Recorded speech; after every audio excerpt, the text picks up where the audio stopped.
I refuse to believe you were unaware of your actions. My mother's voice boomed through the phone, so intensely loud that I had to physically move the device away from my ear. We're a family unit. You cannot simply walk away from us solely because your feelings were bruised. I was stationed in my home office, gazing at the raindrops splashing against the glass of my Burlington townhouse windows, experiencing an odd combination of feeling nothing and pure anger. Everything I had accepted as truth concerning my family had instantly collapsed right in front of me. And all this because of a basic text that my brother, Kevin, had mistakenly sent to our entire family chat instead of the private one only he and our parents used. I'm Jordan Wright, 35 years of age, and up until yesterday, I considered myself simply a dutiful daughter by aiding my folks with their retirement costs. I'd created a prospering marketing consultant business from absolutely nothing after finishing college, and the moment it truly exploded in popularity around 5 years ago, I began transferring additional funds to my parents every month. They had constantly faced money troubles, and I desired to guarantee their ability to relish their golden years without being stressed about fundamental needs. What I was oblivious to was their true opinion of me. The family bank account just deposited another $3,000. My brother had messaged, immediately followed by my dad's reply. LOL, let's keep this income source alive, she's not smart enough to know we're exploiting her. Then my mom just acquired the golf clubs your father wanted. Jordan would completely lose it if she realized her funds were being spent on that instead of on what she actually needed. More and more pictures popped up showing chats from throughout the years about how to take advantage of me, how to exploit my kind nature, and how to get even more cash out of me. It got difficult to even inhale as I went down the long line of messages. Kevin hurried to erase the evidence, but it was too late, the damage was done. I had seen it all, 3 years of them making fun of how giving I was, planning these extravagant trips as they told me they couldn't afford their prescriptions, getting better vehicles while saying they could barely pay to heat their home. For the past 24 hours, my phone was overwhelmed with messages and calls from my relatives. My father insisted that they were simply kidding around. My mother said that I wasn't seeing the full picture. Kevin insisted he was just agreeing with them to stay in my parents' good graces. However, their words themselves unveiled the awful reality of things. The rain got heavier outside, echoing the turmoil inside of me. I had been funding their cushy post-working lives for ages, thinking that I was ensuring they had enough to live on. All the while, they were living large, chuckling over how simple it was to trick their naive yet successful offspring. This feeling of being stabbed in the back was worse than I could have possibly anticipated. A loud rapping sound broke through my train of thought. Still holding my phone, I headed toward the entryway and peeked through the tiny hole. Kevin was standing right there on my front steps, utterly drenched, his face filled with a look that asked for forgiveness. I could feel my jaw clenching. I hadn't prepared myself for this discussion, but I guess it was time to listen to his side of things. I mean, I also had my own thoughts I wanted to share. I swung the door open, but I stood in the doorway. "What's your reason for being here?" Kevin appeared distraught, water running down his face from the rain. "Jordan, please just listen. Can I step inside? I can clarify everything you're concerned about." "Clarify what exactly?" "How you've all been mocking me behind my back for years." I held my phone up for him to see, his text message still displayed on the screen. "Just told Jordan dad needs dental surgery." Ka-ching. "That's not what you think it is," Kevin begged, his voice wavering. "It all started with mom and dad. They were the ones who initiated it, and I just went along with their plan. So you were merely complying with instructions? Like some sort of financial Nazi following orders without question?" The words came out more aggressively than I wanted them to, but I just couldn't help myself. "Each month I've been sending them $3,000, Kevin. That's $36,000 every year. And this has been going on for 5 years straight." "Are you aware of the total amount we're talking about here?" Kevin avoided eye contact. "I realize it's a substantial amount. $180,000, Kevin. And that figure doesn't even include the extra money I sent for Dad's so-called medical needs or Mom's supposedly broken heating system last winter." I felt nauseous as I said the words, recalling how I had skipped a vacation to wire them an additional $5,000 for a furnace that, as it turns out, never actually needed to be replaced. Look, they definitely took advantage of my generosity, I'm aware, but they are getting older and they're only 65, not 95 years old. Dad's still playing golf every weekend, using those high-end golf clubs that I purchased for him, thinking he required prescription medication. I was yelling at this point, not even caring if the people next door could hear me. Please, Jordan, they're starting to panic about the situation. My dad is concerned about his heart pills. I let out a sarcastic chuckle. The medication he doesn't actually have, perhaps? Or do you mean the actual meds that he needs, which I've been shelling out for as you guys spend the cash on fancy things? Kevin's expression fell. I screwed things up, I understand that, but they honestly need your assistance right now, all those extras they indulge in. They've become accustomed to that way of life. Without you, they can't handle the house payments. The house payments on the lakefront place they purchased the prior year, when they were telling me they were struggling with rent on their small apartment, I could feel a weird sense of peace washing over me. I believe you should go now. Jordan, please don't. No, I've been playing the Jordan, please role for far too long now.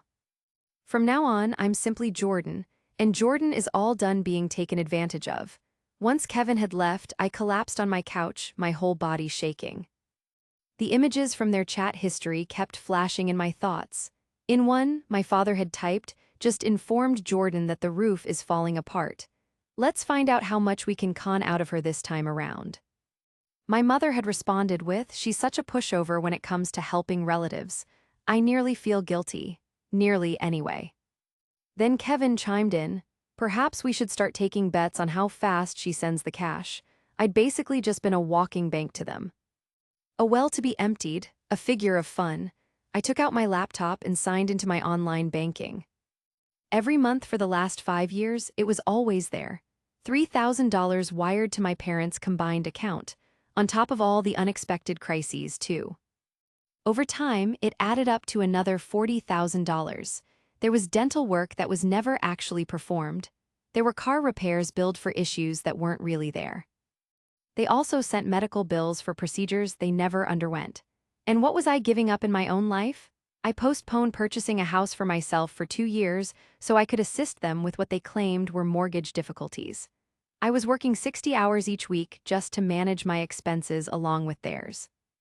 I went without holidays, bought used furniture, and skimped on things I needed to make sure they were doing well. And what was the result? So they could make fun of me. So they could purchase golf clubs and go on cruises while I was stressing about whether they were getting enough to eat. I opened up a new window and signed in to the investment account I had created for them 3 years ago. It was going to be my surprise for them, an extra retirement fund when they reached 70. Each month, I had been putting in $1,000. The account total was a little over $42,000. My finger was right over the button to shut down the account. Not yet, I thought. I had to think clearly about this. I phoned my closest friend Megan, who also happens to be a lawyer. What did they do exactly? She almost yelled when I told her what had happened. I know, I replied, my voice sounding empty. I've acted like a fool. No, Jordan. You were just being generous. They are the ones who ought to feel embarrassed. Her voice got gentler. What are you thinking of doing? I'm not sure, I confessed. I'm tempted to just stop helping them altogether. I also want to face them and hear what excuse they can possibly come up with. First off, we have to go over the legal groundwork you've laid for them. Are they linked to any of your assets? Like your insurance, for example? What about that retirement account you mentioned? A wave of unease washed over me. I honestly hadn't considered the numerous ways our finances were linked together. Besides the regular monthly payments and that investment account, I enrolled them as dependents in my top-tier health insurance plan about 2 years back. My dad's heart meds, which I'm starting to seriously doubt he even needs, were covered under my health plan. They were also listed as beneficiaries on my life insurance policy. I have to unravel all these connections, I blurted out without thinking.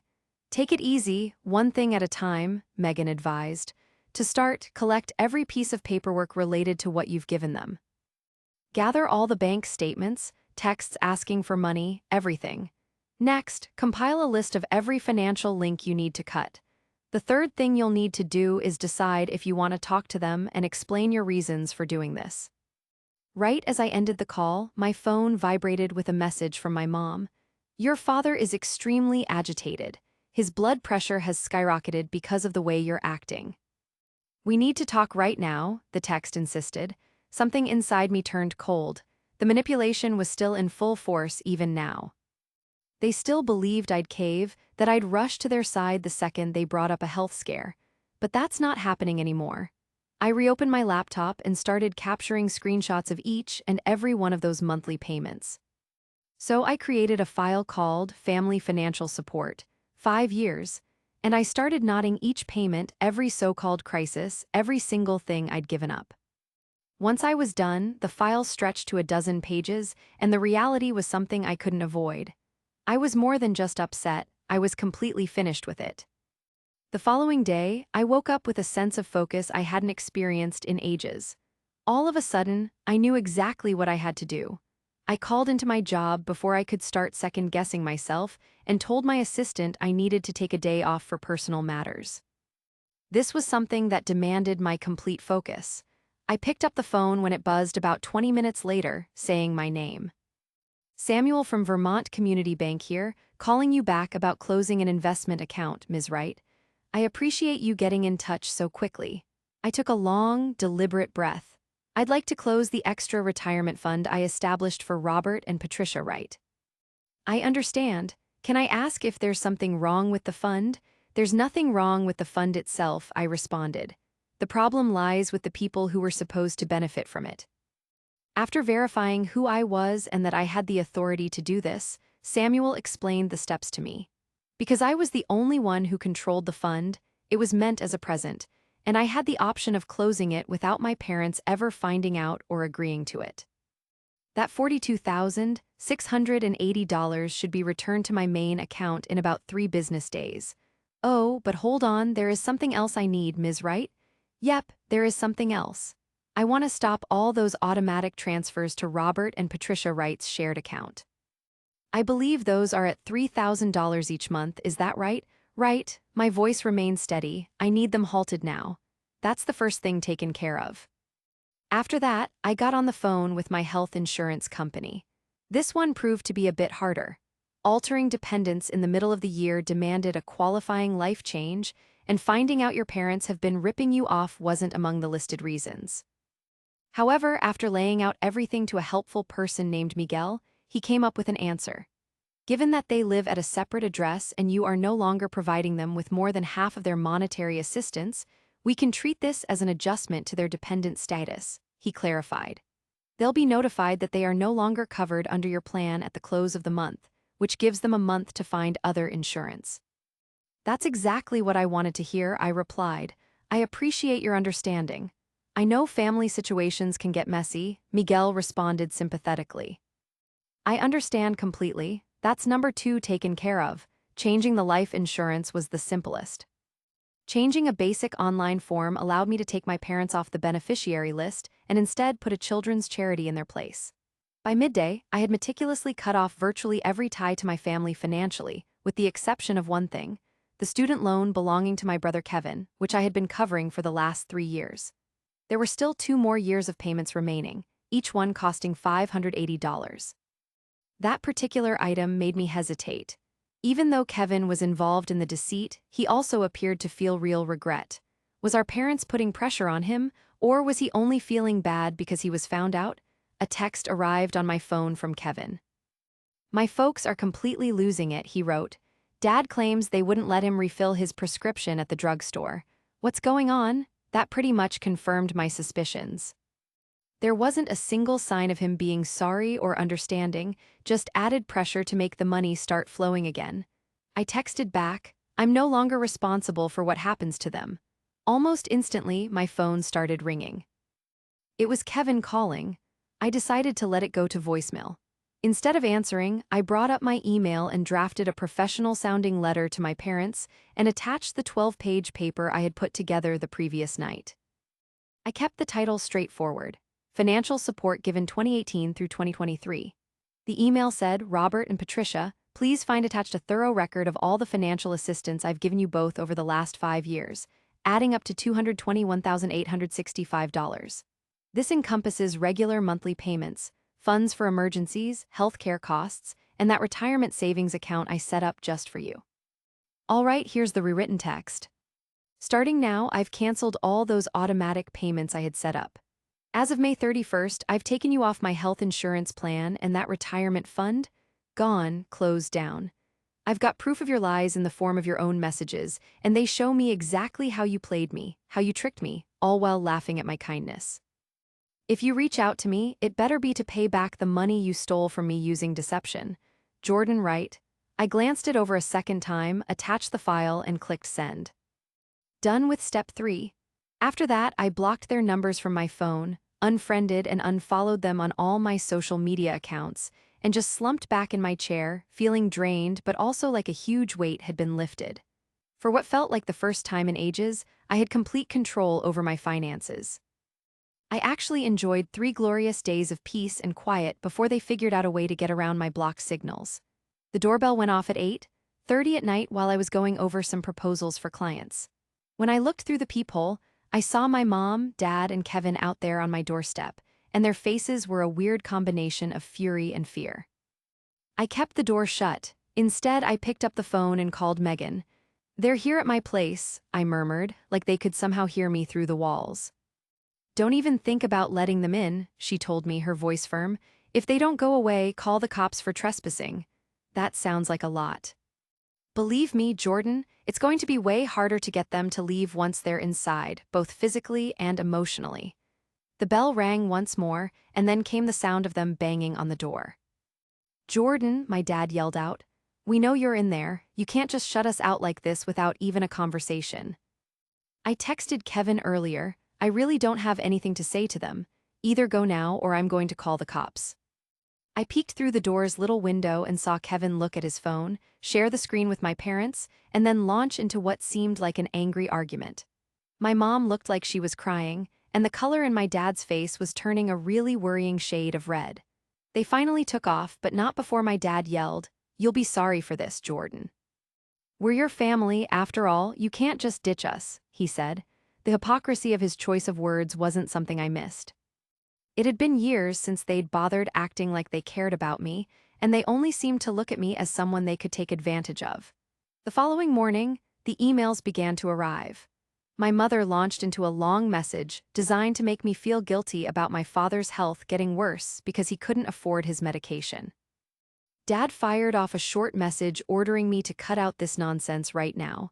Kevin begged, saying that without my money, our parents were going to default on their house payment. Without replying to any of them, I sent everything to Megan. 3 days later, a certified letter from my parents arrived. There was a note written by hand inside from my mother. She wrote, "Jordan, we just don't understand why you're treating us this way. I mean, okay, we said some things that weren't really appropriate, but that's just part of being a family. Your father's heart medicine costs $450 every month without insurance coverage. We need to make a payment on the house next week, and we can't afford it without your help. It's possible we're going to lose our condo. Is that really what you're aiming for? You want your mom and dad, who are getting up there in age, to have no place to live? Please, put an end to this unkind behavior and actually have a conversation with us." I almost chuckled at the elderly remark. They were both 65 years old and in pretty decent shape. My dad's golf game was the best it's ever been, if those pictures from the country club that Kevin accidentally attached to one of those cursed screenshots were anything to go by. I phoned the drugstore where my father gets his prescriptions filled, pretending to be my mom. "I'm calling in reference to my husband, Robert Wright's heart medication. What's the price if we don't use our insurance?" The pharmacist responded, "Give me a moment to look that up." After a short wait, she told me, "It's $42 for a month's worth, Mrs. Wright." Not $450 like they claimed, another flat-out untruth. That night, Kevin showed up at my workplace just as I was heading out. He looked awful, with dark circles under his eyes and his clothes all wrinkled. "Jordan, please," he pleaded, positioning himself in my way. "They're really struggling. Dad's even talking about declaring bankruptcy." "That doesn't concern me," I answered, trying to move past him. "How can you be this unfeeling? They're our family." Are they really, though? Because parents who actually care don't take advantage of their kids. Honest-to-goodness parents don't make fun of their children behind their backs, laughing about how foolish and easily deceived they are. They might have messed up, but— "Nope," I interrupted him. "Forgetting a birthday is one thing, but a real error this is not. What they did was planned out and heartless. For years, Kevin. For years, the condo is heading toward foreclosure. They can't keep up with the payments without you. A brief stab of remorse hit me, but then I thought about that picture I had saved. I just got Jordan to believe that we're having trouble paying our bills. And all the while, we're about to finalize the purchase of the lakeside apartment next week. Whatever, they shouldn't have purchased real estate if they couldn't actually afford it, I stated plainly. What about father's medicine? The one that's $42 and not $450. He can find work at a big box retailer if he needs the extra money. Kevin's eyes got really big. How did you figure that out? I did my homework, no more dishonesty from you, Kevin. I headed towards my vehicle, walking right by him. Tell them to check into government-sponsored help. That's what those things are designed to do. Jordan, he yelled as I was leaving. They're mentioning coming to live with me. I can't deal with them in my space. I spun around to face him. Seems like that's a problem you need to handle, Kevin. These are the results of your choices. A couple weeks after pushing my family out of my life, I was sitting in a therapy session that I eventually booked for myself. Dr. Bennett, a woman in her 50s who looked both caring and pragmatic, listened to me as I related the entire awful story. I confess that every day I flip between feeling powerful and feeling awful. Like for instance, yesterday, I learned from a friend in common that my parents had to quit their membership at the country club. I actually felt bad about it for several hours straight. That's to be expected, Dr. Bennett commented. You're sad about the family dynamic you used to believe was there. That also includes being sad about how you supported them, but they didn't earn my help. It felt like I was being manipulated. It's possible to experience both of those feelings simultaneously. Even though they weren't worthy of your help, you can still grieve the fact that you're no longer in a position to give it. That's what I was contemplating as Dr. Bennett went on talking. It became clear that being the one who took care of the family had become ingrained in my sense of self. Now, without that role, I'm trying to figure out who I am. That hadn't occurred to me before, but what she said resonated. I'd spent the last 5 years defining my value based on being the accomplished daughter who could take care of her parents. Who exactly am I now? As I was heading out from my appointment, my dad's brother Pete, who lives all the way across the country in Oregon, called me unexpectedly. While we weren't particularly connected, I picked up the phone because I was curious. Jordan, this is your Uncle Pete. I just received a really odd phone call from your dad, and he asked if he and your mom could come stay with us for a bit. He told me you'd stopped giving them money and that they were on the verge of losing their house. Is that accurate? I let out a breath. It's not that simple, Uncle Pete. That's what I suspected. Your dad has always been good at painting a biased picture. His voice was devoid of emotion. Do you want to hear my version of the story? And so I recounted everything, from the evidence in the screenshots to the fabricated medical bills. The other end of the line remained silent for quite a while after I was done. I'm not surprised to hear it, he finally commented. Your father attempted to pull similar things on me a long time ago. That's why our relationship is strained. I'm not going to pay for him to live the way he does. So you were aware of this all along? That same feeling of being backstabbed washed over me again. Why the heck didn't you give me a heads up? Honestly, would you have even listened to me? They managed to make you think they were having a hard time and that you were their savior. I guess there are times when people just need to uncover the reality for themselves. He hit the nail on the head. I probably wouldn't have taken his word for it. He mentioned, probably trying to make me feel better, that he'd informed my father he wasn't going to let them stay with him. I mentioned that they should maybe get a smaller place and start living according to what they could afford. He slammed the phone down on me. After that call ended, I had this weird feeling like I was right all along. Turns out I wasn't out of my mind for cutting ties with them. I wasn't some awful person as their child. I was just the newest victim of their games, and I'd finally caught on. Later that night, I got a message from Kevin, but it was from a phone number I didn't recognize. He wrote that our parents are moving into his extra bedroom in about a week. They're putting their condo up for sale. Apparently, Dad's really mad about it. I can't even believe this is going down. I didn't write anything back. 3 days went by, and I got another text. The message said that they've officially put the condo on the market. Also, Dad's car was taken back by the bank yesterday. Things are really starting to snowball. I almost responded, almost inquired if they needed assistance covering the costs of relocating. But then I remembered a certain picture I'd saved from our conversation, where Kevin had typed, "Jordan just checked in to see if Dad was doing all right after his appointment with the doctor about a heart problem he doesn't even have." I realized they had made their own decisions, and now they were dealing with the results of those decisions. When week 3 rolled around, I received an email that was sent from someone I didn't recognize. The email subject read, "A communication from your folks." It seems they'd asked a friend of the family to get in touch, seeing as I'd blocked them on every platform. The message went into depth about how they had been compelled to get rid of a lot of their possessions, and that the stress was making my father's health worse.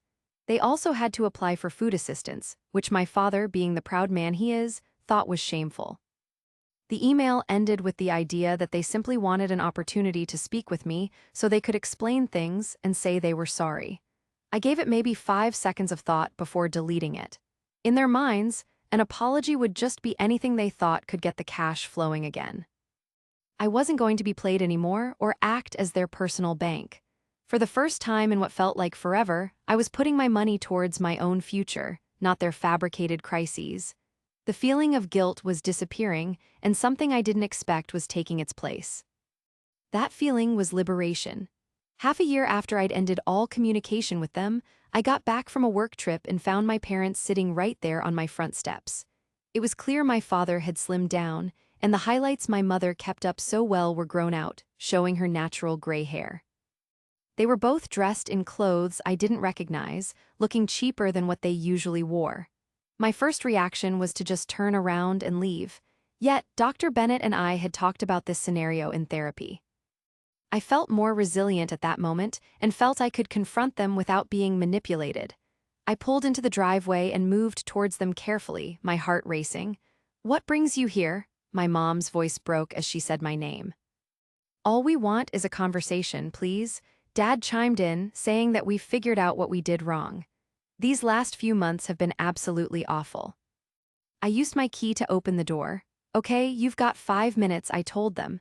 They were sitting on my couch looking really uncomfortable, but I just stood there with my arms folded.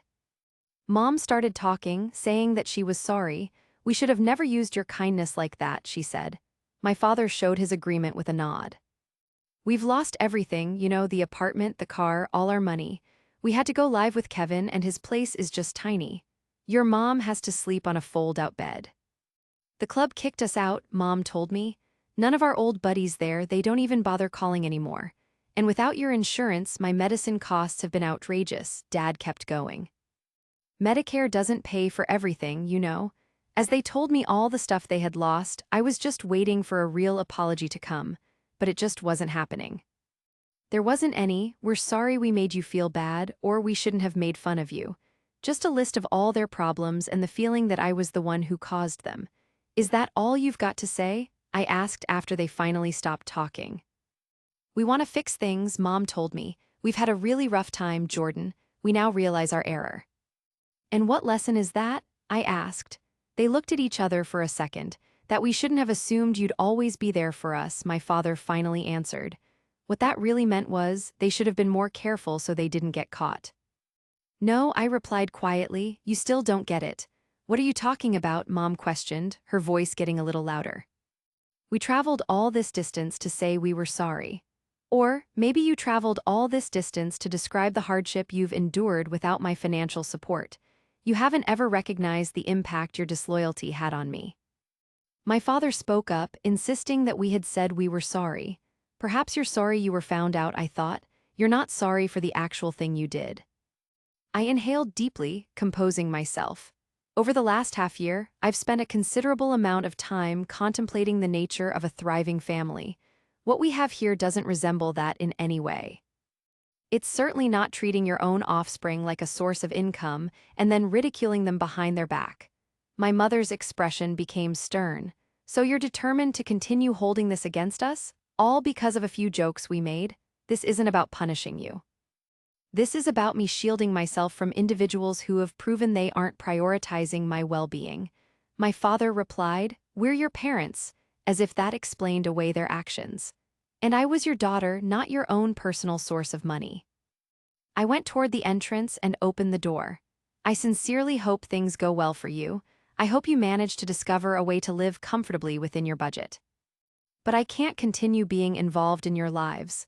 My mother questioned, her voice barely audible and her eyes beginning to fill with tears. You can't be serious. We are dependent on you. That's precisely the issue here. You don't truly need me. You need the assistance I can provide to you.